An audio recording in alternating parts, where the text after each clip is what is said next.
ನಮಸ್ಕಾರ ಸ್ನೇಹಿತರೆ, ನಾನು ನಿಮ್ಮ ಪ್ರೀತಿಯ ಮನು. ಎಲ್ರಿಗೂ ನಿಗೂಢ ಕಥೆಗಳಿಗೆ ಸ್ವಾಗತ.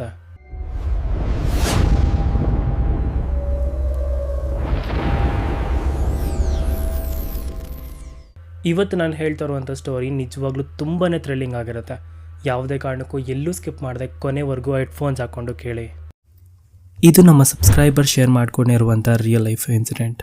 ರೆಫರೆನ್ಸ್ಗೆ ಅವ್ರ ಹೆಸರನ್ನ ಪ್ರಿಯಾಂಕಾ ಅಂತ ಹೇಳ್ತೀನಿ. ಪ್ರಿಯಾಂಕಾ ಅವರ ಮನೆಯವರು ಚೆಕ್ಕೂರ್ ಲೇಔಟ್ಗೆ ಒಂದು ಬಾಡಿಗೆ ಮನೆಗೆ ಅಂತ ಹೋಗ್ತಾರೆ. ಅದು ಒಂದು ನಾರ್ಮಲ್ ಮನೆ ಆಗಿದ್ರು ಕೂಡ ಆ ಮನೆಯಲ್ಲಿ ನಡೆದಂಥ ಒಂದಷ್ಟು ಇನ್ಸಿಡೆಂಟ್ಸ್ಗಳನ್ನ ಕೇಳಿದಾಗ ಸ್ವಲ್ಪ ಡಿಸ್ಟರ್ಬ್ ಮಾಡುತ್ತೆ. ಒಟ್ಟು ಆ ಮನೇಲಿ ಇದ್ದಿದ್ದು 5 ಜನ. ಪ್ರಿಯಾಂಕಾ ಅವರ ತಂದೆ ತಾಯಿ, ಅವಳ ಅಣ್ಣ ಹಾಗೆ ದೊಡ್ಡ ಅಕ್ಕ. ಆ ಮನೆಗೆ ಎಂಟರ್ ಆದ್ಮೇಲೆ ಅವ್ರಿಗೆ ಮೊದಲನೇ ಎಕ್ಸ್ಪೀರಿಯನ್ಸ್ ಆಗೋದೇನು ಅಂತಂದ್ರೆ, ಅವತ್ತು ಮಕ್ಕಳೆಲ್ಲ ಹಾಲಲ್ಲಿ ಮಲ್ಕೊಂಡಿರ್ತಾರೆ. ಅಣ್ಣ ದಿವಾನ ಮೇಲೆ ಮಲ್ಕೊಂಡಿರ್ತಾನೆ, ಪ್ರಿಯಾಂಕಾ ಮತ್ತೆ ಅವಳ ಅಕ್ಕ ನೆಲದ ಮೇಲೆ ಚಾಪೆ ಹಾಕೊಂಡು ಮಲ್ಕೊಂಡಿರ್ತಾರೆ. ಈ ತರ ಮಲ್ಗಿರ್ಬೇಕಾದ್ರೆ ಇವ್ರಿಗೆ ಸಡನ್ ಆಗಿ ಒಂದು ಸೌಂಡ್ ಕೇಳುತ್ತೆ. ಯಾರೋ ಸರ್ ಸರ್ ಅಂತ ಕೂಗ್ತಿದ್ದಾರೆ. ಆ ಸೌಂಡ್ ಎಲ್ಲಿಂದ ಬರ್ತಿದೆ ಅಂತ ಅಬ್ಸರ್ವ್ ಮಾಡಿದ್ರೆ ಅವ್ರಿಗೆ ಗೊತ್ತಾಗೋದು ಕಿಚನ್ ಇಂದ ಬರ್ತಿದೆ ಅಂತ. ಆದ್ರೆ ಪ್ರಿಯಾಂಕಾ ಇದ್ರ ಬಗ್ಗೆ ತಲೆ ಕೆಡ್ಸ್ಕೊಂಡಿರಲ್ಲ. ಅವಳಿಗೆ ಆ ಸೌಂಡ್ ಕೇಳಿಸಿದ್ರು ಕೂಡ ಯಾರೋ ಇರಬಹುದು ಅಂತ ಸುಮ್ಮನೆ ಆಗ್ಬಿಟ್ಟಿರ್ತಾಳೆ. ಅಲ್ಲಿಂದನೇ ಒಂದಷ್ಟು ಆಕ್ಟಿವಿಟೀಸ್ಗಳ ಎಫೆಕ್ಟ್ಗಳಾಗ್ತಿತ್ತು ಅನ್ನೋದಕ್ಕೆ ಒಂದು ಕಾರಣ ಏನು ಅಂತಂದ್ರೆ, ಪ್ರಿಯಾಂಕಾ ಅವರ ಅಕ್ಕಗೆ ಸ್ವಲ್ಪ ಹೆಲ್ತ್ ಅಲ್ಲಿ ಇಶ್ಯೂಸ್ ಬರೋದಕ್ಕೆ ಶುರು ಆಗ್ಬಿಟ್ಟಿರುತ್ತೆ. ಹಾಸ್ಪಿಟಲ್ ಅಲ್ಲಿ ಅಡ್ಮಿಟ್ ಆಗುವಂತ ಒಂದಷ್ಟು ಹೆಲ್ತ್ ಇಶ್ಯೂಸ್ಗಳು ಬಂದಿರುತ್ತೆ. ಹಾಗೆ ಸ್ಲೋಲಿ ರಿಕವರ್ ಆಗ್ತಿರ್ತಾರೆ. ಈ ಸಮಯದಲ್ಲಿ ಪ್ರಿಯಾಂಕಾ ಅವರ ಅಕ್ಕ ಅವ್ರ ಮನೆಗೆ ಹತ್ರ ಇರುವಂತ ಒಂದು ಸ್ಕೂಲ್ಗೆ ಹೋಗ್ತಾ ಇರ್ತಾಳೆ. ಪ್ರಿಯಾಂಕಾ ಅವರ ಅಕ್ಕಳ ಹೆಸರನ್ನ ಫಾರ್ ರೆಫರೆನ್ಸ್ ತೇಜಸ್ವಿನಿ ಅಂತ ಇಟ್ಕೊಳ್ಳೋಣ. ಒಂದಿನ ಹೀಗೆ ತೇಜಸ್ವಿನಿ ಅವರ ಸ್ಕೂಲಲ್ಲಿ ಸ್ಪೋರ್ಟ್ಸ್ ಡೇ ನಡೀತಾ ಇರುತ್ತೆ. ಆಗ ಅವಳಿಗೆ ಹೆಲ್ತ್ ಇಶ್ಯೂ ಇರೋ ಕಾರಣದಿಂದ ಅವಳು ಗ್ರೌಂಡ್ಗೆ ಹೋಗಿರೋದಿಲ್ಲ, ಕ್ಲಾಸ್ ರೂಮಲ್ಲೇ ಕೂತಿರ್ತಾಳೆ ಒಬ್ಳೆ. ಆ ಸಮಯಕ್ಕೆ ಒಬ್ರು ಟೀಚರ್ ಕೂಡ ಬರ್ತಾರೆ. ಬಂದು ನೀನ್ ಯಾಕೆ ಕ್ಲಾಸಲ್ಲೇ ಕುತ್ಕೊಂಡಿದ್ಯಾ, ಈಗ ಹುಡುಗರು ಬಂದು ಶರ್ಟ್ ಚೇಂಜ್ ಮಾಡ್ಕೋತಾರೆ, ಸೊ ನೀನ್ ಗ್ರೌಂಡ್ ಹತ್ರನೇ ಹೋಗಿ ಕೂತ್ಕೋ ಅಂತ ಹೇಳ್ತಾರೆ. ಅದಕ್ಕೆ ಸರಿ ಅಂತ ತೇಜಸ್ವಿನಿ ಗ್ರೌಂಡ್ ಹತ್ರ ಹೋಗಿ ಕೂತ್ಕೊಂಡಿರ್ತಾಳೆ. ಒಬ್ಳೆ ಕೂತಿರೋದನ್ನ ನೋಡಿ ತೇಜಸ್ವಿನಿ ಅವರ ಫ್ರೆಂಡ್ಸು ಬಾ ಆಟಾಡೋಣ, ಏನೂ ಆಗಲ್ಲ ಅಂತ ಕರೀತಾರೆ. ಆಗ ತೇಜಸ್ವಿನಿ ಜಸ್ಟ್ ಬಾಲ್ ಅಲ್ವಾ, ಪರವಾಗಿಲ್ಲ ಅಂತ ಹೋಗಿ ಆಟಾಡೋದಕ್ಕೆ ಅಂತ ಹೋಗ್ತಾಳೆ. ಹೀಗೆ ಆಟ ಆಡ್ತಾ ಇರ್ಬೇಕಾದ್ರೆ ಬಾಲ್ನ ಹಿಡಿಯೋದಕ್ಕೆ ಅಂತ ಹೋಗಿ ತೇಜಸ್ವಿನಿ ಗ್ರೌಂಡ್ ಅಲ್ಲೇ ಬಿದ್ದು ಹೋಗ್ತಾಳೆ. ಅವಳು ಬಿದ್ದಾಗ ಅದು ನಾರ್ಮಲ್ ಆಗಿ ಕಾಣಿಸಿದ್ರು ಕೂಡ ಅದು ಯಾವ ರೀತಿ ಅವಳಿಗೆ ಎಫೆಕ್ಟ್ ಮಾಡುತ್ತೆ ಅಂತಂದ್ರೆ, ಅಷ್ಟಕ್ಕೆ ಅವಳಿಗೆ ತಲೆ ಸುತ್ತು ಬಂದು ಬಟ್ಟೆ ಎಲ್ಲ ಹರಿದೋಗಿ ಏಟ್ ಬಿದ್ದು ಬಿಡುತ್ತೆ, ರಕ್ತ ಬರೋ ತರ. ಸ್ಕೂಲಿಂದ ಮನೆಗೆ ಕಾಲ್ ಬರುತ್ತೆ. ಮನೆಯವ್ರು ಬಂದು ತೇಜಸ್ವಿನಿನ ಕರ್ಕೊಂಡು ಹೋಗ್ತಾರೆ. ಅವತ್ತು ರಾತ್ರಿ ತೇಜಸ್ವಿನಿಗೆ ವಿಪರೀತ ಚಳಿ ಜ್ವರ. ಮನೆಯವ್ರಿಗೆಲ್ಲ ಏನ್ ಈ ತರ ಆಗೋಯ್ತಲ್ಲ ಅಂತ ಅನ್ಕೋತಾರೆ. ಆದ್ರೆ ಹೋಗ್ತಾ ಹೋಗ್ತಾ ಅದನ್ನು ಕೂಡ ರಿಕವರ್ ಆಗುತ್ತೆ. ಮನೇಲಿ ಡೋರ್ ಬೆಲ್ ಇತ್ತು, ಆದ್ರೆ ಡೋರ್ ಬೆಲ್ ಅಲ್ಲಿ ರಿಂಗ್ ಇರ್ಲಿಲ್ಲ. ಸ್ವಿಚ್ ನ ಆನ್ ಮಾಡಿದ್ರೆ ರಿಂಗ್ ಆಗ್ತಾ ಇರ್ಲಿಲ್ಲ. ಆದ್ರೆ ತೇಜಸ್ವಿನಿಗೆ ಮಾತ್ರ ರಾತ್ರಿ ಹೊತ್ತು ಅದೇ ಬೆಲ್ ರಿಂಗ್ ಆಗ್ತಾ ಇರೋ ತರ ಸೌಂಡ್ ಕೇಳಿಸ್ತಾ ಇತ್ತು. ಮನೆಯವ್ರನ್ನ ಕೇಳಿದ್ರೆ ಮನೆಯವ್ರು ಯಾರಿಗೂ ಕೂಡ ಆತರ ಎಕ್ಸ್ಪೀರಿಯನ್ಸಸ್ ಗಳಾಗ್ತಾ ಇಲ್ಲ. ಅದಕ್ಕೆ ತೇಜಸ್ವಿನಿ ಇನ್ನೊಂದು ರಾತ್ರಿ ಒಂದು ಕೀಪ್ಯಾಡ್ ಮೊಬೈಲ್ ಅಲ್ಲಿ ಅದನ್ನ ರೆಕಾರ್ಡ್ ಮಾಡ್ತಾಳೆ. ರೆಕಾರ್ಡ್ ಮಾಡಿ ಮನೆಯವ್ರಿಗೆ ತೋರ್ಸಿದ ಮೇಲೇನೆ ಈ ತರ ಎಲ್ಲ ನಡೀತಿದೆ ಅಂತ ಗೊತ್ತಾಗೋದು. ಪಕ್ಕದ ಮನೆಯವ್ರನ್ನ ಕರೆದು ವಿಚಾರಿಸ್ತಾರೆ, ಈ ರೀತಿ ರಾತ್ರಿ ಹೊತ್ತು ಸೌಂಡ್ ಬರ್ತಿತ್ತಲ್ವಾ ಅಂತ. ಆದ್ರೆ ಅವ್ರು ಇಲ್ಲ, ಆ ರೀತಿ ಎಲ್ಲ ಏನೂ ಇಲ್ಲ ಅಂತ ಹೇಳ್ಬಿಡ್ತಾರೆ. ಇದಿಷ್ಟಕ್ಕೆ ನಿಲ್ಲಲ್ಲ, ಈ ರೀತಿಯಾದ ಎಕ್ಸ್ಪೀರಿಯನ್ಸಸ್ಗಳು ಕಂಟಿನ್ಯೂ ಆಗ್ತಾನೆ ಇರುತ್ತೆ. ಹಾಗೆ ದಿನಗಳು ಕಳೆಯುತ್ತೆ. ಸಮ್ಮರ್ ಹಾಲಿಡೇಸ್ ಸಮಯದಲ್ಲಿ ಪ್ರಿಯಾಂಕಾ ಮತ್ತೆ ಅವರ ತಂದೆ ಹಾಗೆ ಅಣ್ಣ ಪಾರ್ಕ್ ಹತ್ರ ಹೋಗ್ತಾ ಇದ್ರು. ಅವ್ರ ಪಾರ್ಕ್ ಹೋಗಿ ಅಲ್ಲೇ ಒಂದು ಹೋಟೆಲ್ ಇರುತ್ತೆ, ಅಲ್ಲೇ ಏನಾದ್ರು ತಿನ್ಕೊಂಡು ವಾಪಸ್ ಬರ್ತಾ ಇದ್ರು. ಈ ರೀತಿ ಅಭ್ಯಾಸ ಆಗಿರುತ್ತೆ. ಒಂದಿನ ಇದೇ ರೀತಿ ಅವ್ರ ಪಾರ್ಕ್ ಹೋಗಿ ಹೋಟೆಲ್ ಹತ್ರ ಏನೋ ಆರ್ಡರ್ ಮಾಡ್ತಾ ಇರ್ತಾರೆ. ಆ ಸಮಯಕ್ಕೆ ಪ್ರಿಯಾಂಕಾ ಅವರ ತಾಯಿ ಕಾಲ್ ಮಾಡ್ತಾರೆ. ಅವ್ರು ಕಾಲ್ ಮಾಡಿ ಮೊದ್ಲಿಗೆ ಕೇಳೋದು ಪ್ರಿಯಾಂಕಾ ಅಲ್ಲಿದ್ದಾಳ ಅಂತ. ಆಗ ಪ್ರಿಯಾಂಕಾ ಅವರ ತಂದೆ ಹೌದು ಇಲ್ಲೇ ಇದ್ದಾಳೆ, ಯಾಕೆ ಏನಾಯ್ತು ಅಂತ ಕೇಳ್ತಾರೆ. ಅವರಮ್ಮ ಗಾಬರಿಯಲ್ಲೇ ಕಾಲ್ ಕಟ್ ಮಾಡ್ಬಿಡ್ತಾರೆ. ಅವರ ವಾಯ್ಸ್ ಅಲ್ಲೇ ಏನೋ ಗಾಬರಿಯಲ್ಲಿ ಇದ್ದಾರೆ ಅನ್ನೋದು ತುಂಬಾ ಚೆನ್ನಾಗಿ ಗೊತ್ತಾಗ್ತಾ ಇತ್ತು. ಅದಕ್ಕೆ ಅವ್ರು 3 ಜನ ಏನೋ ಎಮರ್ಜೆನ್ಸಿ ಇರಬಹುದು ಅಂತ ಮನೆ ಹತ್ರ ಬರ್ತಾರೆ.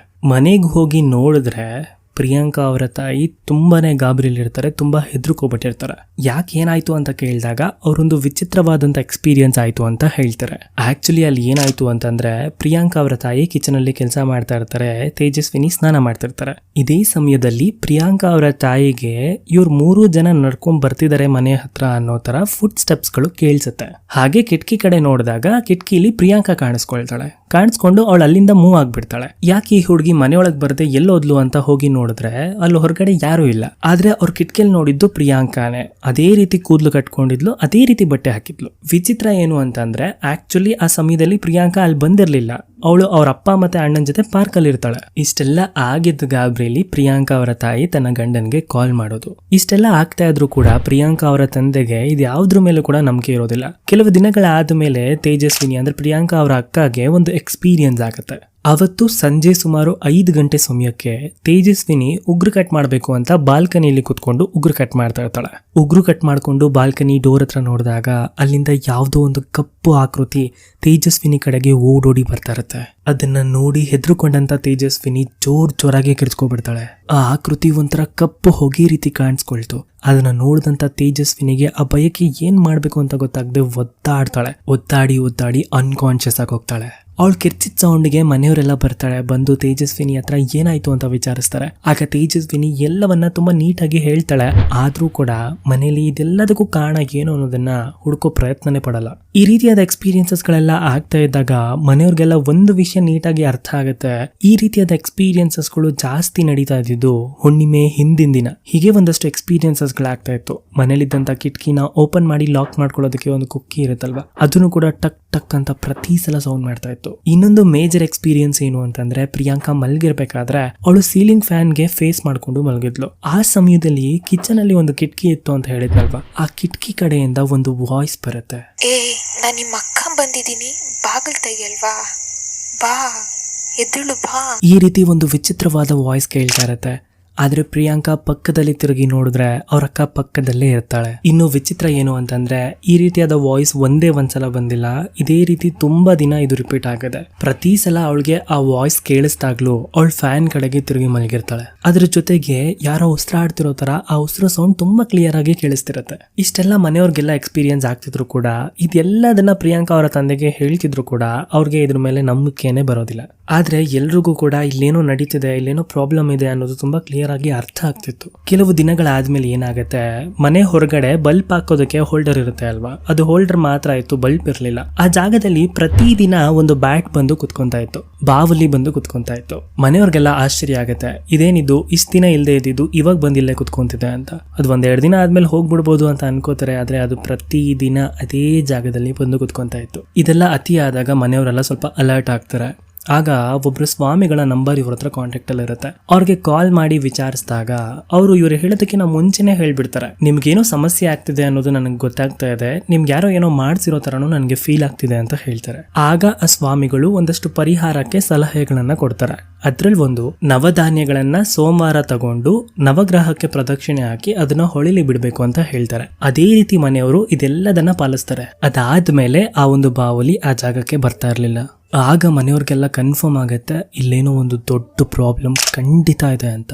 ಆದ್ರೂ ಏನೋ ಒಂದು ಕನ್ಫ್ಯೂಷನ್, ಹೊಸದಾಗಿ ಕನ್ಸ್ಟ್ರಕ್ಟ್ ಆಗಿರುವಂತ ಬಿಲ್ಡಿಂಗು, ಇದ್ರಲ್ಲಿ ಯಾವ ಆತ್ಮ ಬಂದು ಸೇರ್ಕೊಬಹುದು ಅಂತ. ಆ ಜಾಗಕ್ಕೂ ಆ ಮನೇಲಿ ನಡೀತಿದ್ದಂತ ಒಂದಷ್ಟು ಪ್ರಾಬ್ಲಮ್ಸ್ ಗಳಿಗೂ ಖಂಡಿತವಾಗ್ಲೂ ಒಂದು ನಿಗೂಢ ಕಥೆ ಇದೆ. ಮನೆಯವರೆಲ್ಲ ಆ ಸ್ವಾಮಿಗಳ ಹತ್ರ ವಿಚಾರಿಸಿದಾಗ ಅವ್ರು ಒಂದಷ್ಟು ವಿಷಯಗಳನ್ನ ಹೇಳ್ತಾರೆ. ಅಲ್ಲಿ ಆಕ್ಚುಲಿ ಏನ್ ನಡೆದಿತ್ತು ಅಂತಂದ್ರೆ ಆ ಒಂದು ಜಾಗದಲ್ಲಿ ಒಬ್ರು ಬಸ್ರಿ ಹೆಂಗಸನ್ನ ಕೊಲೆ ಮಾಡಿದ್ರು ಅನ್ನೋದು ಗೊತ್ತಾಗತ್ತೆ.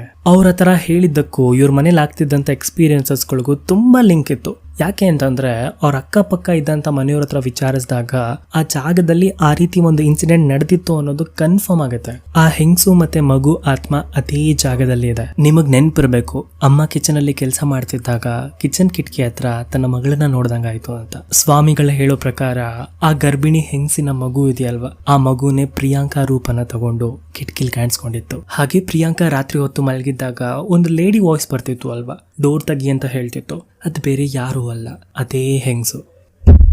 ಇದ್ರ ಜೊತೆಗೆ ಇನ್ನೊಂದು ವಿಷಯ ಏನು ಅಂತಂದ್ರೆ, ಯಾವಾಗ ತೇಜಸ್ವಿನಿ ಆ ಗ್ರೌಂಡ್ ಅಲ್ಲಿ ಬಿದ್ದು ಅವಳಿಗೆ ಹೆಲ್ತ್ ಇಶ್ಯೂಸ್ ಶುರುವಾಯ್ತೋ ಅವಾಗಿಂದ ಅವಳ ನಡವಳಿಕೆಯಲ್ಲಿ ಒಂದಷ್ಟು ಬದಲಾವಣೆಗಳಿತ್ತು. ಎಷ್ಟೋ ಸಲ ಒಂಥರ ಯಾರ ಜೊತೆನೋ ಮಾತಾಡೋ ತರ ಒಬ್ಬೊಬ್ಳೆ ಮಾತಾಡ್ತಾ ಇದ್ಲು. ಒಂದಿನ ಹೀಗೆ ಹಾಲಲ್ಲಿ ಕುತ್ಕೊಂಡು ಯಾರ ಜೊತೆನೋ ಮಾತಾಡ್ತಾ ಇದ್ಲು, ಆದ್ರೆ ಅಲ್ಲಿ ಯಾರು ಇರ್ಲಿಲ್ಲ. ಮನೆಯವರು ಅವಳನ್ನ ಅಬ್ಸರ್ವ್ ಮಾಡಿದಾಗ ಅವಳು ನೀನ್ ಯಾಕೆ ನಂತರನೇ ಇದೆಯಾ ಅಂತ ಯಾರೋ ಜೊತೆ ಮಾತಾಡೋ ತರ ಕಾಣಿಸ್ತಾ ಇತ್ತು. ಇದರಿಂದ ನಮಗ್ ಬರುವಂತ ಪ್ರಶ್ನೆ, ಆತ್ಮ ಅವಳನ್ನ ಸೇರೋದಕ್ಕೆ ಪ್ರಯತ್ನ ಪಡ್ತಿತ್ತೋ ಅಥವಾ ಅವಳ ಜೊತೆ ಮಾತಾಡೋದಕ್ಕೆ ಪ್ರಯತ್ನ ಪಡ್ತಿತ್ತೋ ಗೊತ್ತಿಲ್ಲ.